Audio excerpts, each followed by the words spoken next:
హైదరాబాద్ నగరం ఎదుర్కొంటున్న తీవ్ర సమస్య ట్రాఫిక్ స్తంభన. ప్రైవేటు వాహనాల వినియోగం తగ్గించి పబ్లిక్ ట్రాన్స్పోర్ట్ వ్యవస్థని పటిష్టపరచడం ద్వారా ఈ సమస్యను అధిగమించడానికి అవకాశం ఉంది. దానిలో మెట్రో రైలు వ్యవస్థ అతి ముఖ్యమైనది. ప్రస్తుతం 3 ట్రాఫిక్ కారిడార్లలో మెట్రో సౌకర్యం ఉంది. మెట్రో మొదటి దశలో కలిగిన అనుభవాల దృష్ట్యా ప్రభుత్వం 2వ దశ ప్రతిపాదనలను సమీక్షించి వాటిని సవరించి కొత్త ప్రతిపాదనను రూపొందించింది.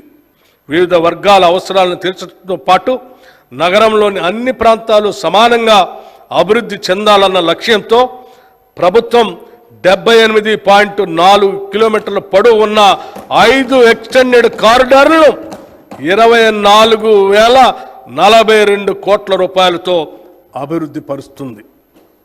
ఇందులో భాగంగా మెట్రో రైలుని పాత నగరానికి పొడిగించి దాన్ని శంషాబాద్ విమానాశ్రయానికి అనుసంధానం చేస్తాం.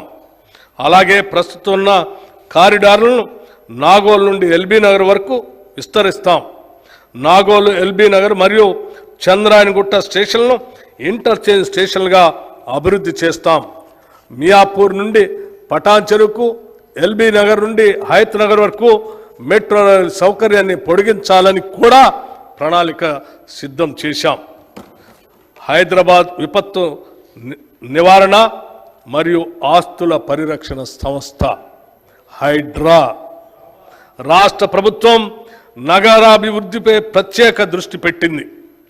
హైదరాబాద్ మరియు ఔటర్ రింగ్ రోడ్డు వరకు గల ప్రాంతాలను కోర్ అర్బన్ రీజియన్గా గుర్తించి వాటి అభివృద్ధికి ప్రత్యేకంగా ప్రణాళికలు తయారు చేస్తున్నాం. ఈ ప్రాంత జనాభా రాష్ట్ర జనాభాలో 48.6% ఉంది.